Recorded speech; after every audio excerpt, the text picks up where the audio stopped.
So hello everyone, I welcomes you all on our YouTube channel Physics की दुनिया. My dear friends, today I am going to take one question which was asked in BARC interview, and this was amazing question, and this question was a mixture of engineering mechanics and strength of material. So BARC में जो question पूछा गया था, किसी student ने मेरे को भेजा है question and I am taking this through a video so that ज़्यादा से ज़्यादा स्टूडेंट्स इसका बेनिफिट ले सके, राइट. सो जैसा उन्होंने मेरे को क्वेश्चन भेजा था वैसा का वैसा मैं इस क्वेश्चन को लूंगा and we will be solving step by step, right. So my dear, उन्होंने जैसे भेजा मेरे को क्वेश्चन, इंटरव्यूअर ने उनको बोला कि draw a bar put on frictionless surface, है ना. उन्होंने बोला एक बार बना दो, लेंथ एल है उनकी, राइट. उनकी लेंथ एल है and this is on frictionless surface. जैसे स्टूडेंट ने मेरे को भेजा वैसा का वैसा मेरे पास क्वेश्चन है, बिकॉज उन्होंने 3-4 स्टेप में इस क्वेश्चन को उनसे करवाया है. That's why I am using this mobile phone. Otherwise मैं उनको एक बार में यहाँ क्वेश्चन को छाप लेता, उसके बाद तो हम बड़े बेस जैसा क्वेश्चन को सोल्व कर रहे होते वैसा कर लेते. Now see, end of length L, now apply force on right side 11F. उन्होंने बोला कि राइट साइड में आप 11F फोर्स लगाओ, बहुत बढ़िया, एंड लेफ्ट साइड में आप सिर्फ F फोर्स लगाओ. F फोर्स लगाओ. What will be stress in it? What will be stress in it? Right? Stress in it, right? तो बहुत सिंपल सी बात है माय डियर. आप सोच के देखो, ये मेरे पास बार है, कोई भी हो, सिलेंडरिकल हो, उनका क्रॉस सेक्शन कैसा भी हो, वी डोंट केयर. उन्होंने ऐसा कुछ भी मेंशन किया नहीं है. नाउ कुछ करते तो भी इतना कुछ खास फर्क पड़ने वाला था नहीं. देखो, इस साइड में मैं यदि 11F फोर्स लगाऊं एंड इस डायरेक्शन में सिर्फ F, तो जाहिर सी बात है माय डियर, जब मैं ये फोर्स लगाऊंगा तो कहीं ना कहीं ये 11F वाले जो फोर्स है वो इस बार को इस साइड में घसीटेंगे, और इस साइड में जब वो बार को घसीटेंगे इसका मतलब उनके पास एक्सेलरेशन आने वाले हैं. इसका मतलब उनके पास में एक्सेलरेशन आने वाले हैं. पहली स्टेप. नाउ वो पूछ रहे हैं कि क्या इसमें स्ट्रेस होगी. बिल्कुल होगी. इनमें स्ट्रेस बिल्कुल होगी. कब होगी? कुछ टाइम के बाद, जब ये चीजें स्टेडी स्टेट अचीव कर जाएंगी, एक्सेलेरेशंस, डिफॉर्मेशंस होना स्टार्ट हो जाएंगे. जब फोर्स लग रहा होता है डिफॉर्मेशन तो होना स्टार्ट हो जाएंगे उनमें.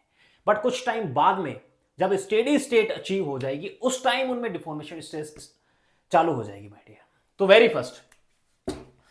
फर्स्ट यदि मैं कहूं net force equals to mass into acceleration, मैं इनका मास यदि कहूं m है, सो नेट फोर्स कितना हो गया, 11F इस डायरेक्शन में माइनस F इस डायरेक्शन में. इसका मतलब sir 10F equals to mass into acceleration.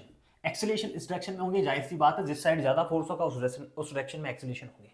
सो यहां से एक्सीलरेशन की वैल्यू मेरे पास निकल के आएगी 10F डिवाइड बाई m. ये पहला डेटा मेरे पास निकल करके आया. नाउ माय डियर सी, कुछ टाइम के बाद में जब स्टेडी स्टेट अचीव हो जाएगी, तब मैं यदि कैलकुलेशंस करना चाहूं स्ट्रेस की, तो मैं कहूंगा कि मैं किसी भी जगह पे इस डायरेक्शन से लो, इस डायरेक्शन से लो, आपकी मर्जी है.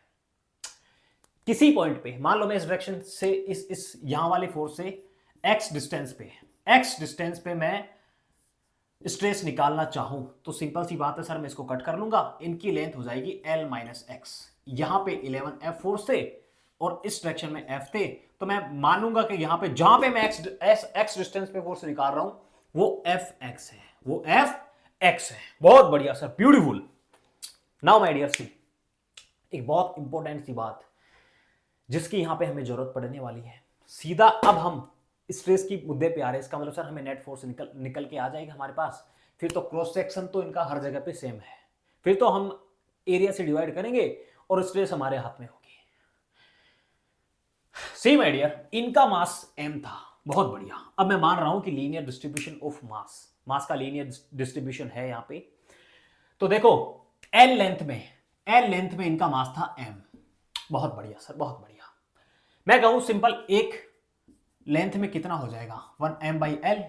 एंड मुझे निकालना किस पे है, मुझे तो यहां पे निकालना है ना, किसी डिस्टेंस x पे जिनकी लेंथ कितनी है L माइनस एक्स, उस पे निकालना है. इसका मतलब sir L minus x distance पे आप निकालना चाह रहे हो. दिस इज द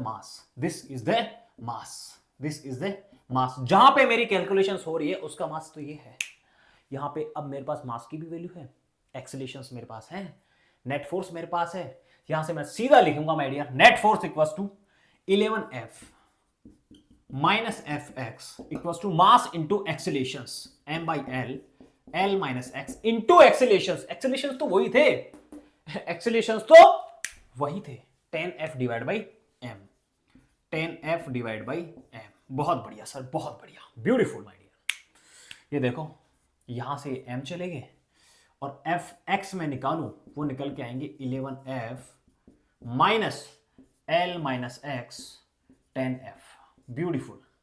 ये मेरे पास x डिस्टेंस पे फोर्स की वैल्यू आ गई, x डिस्टेंस पे फोर्स की वैल्यू आ गई। अब मैं x डिस्टेंस पे स्ट्रेस निकालना चाहूं तो जाहिर सी बात है सर, उस डिस्टेंस पे जो फोर्स लग रहा है उसमें मुझे सिर्फ एरिया से डिवाइड करना है, उसमें मुझे सिर्फ एरिया से डिवाइड करना है। तो यदि मैं चाहूं stress at x equals to sorry l equals to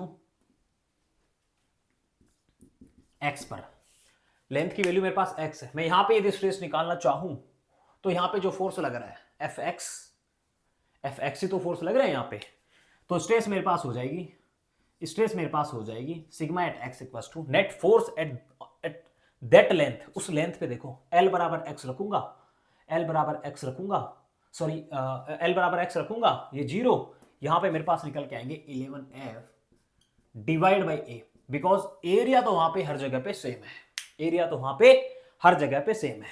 now see, उसके बाद उन्होंने क्या पूछा था,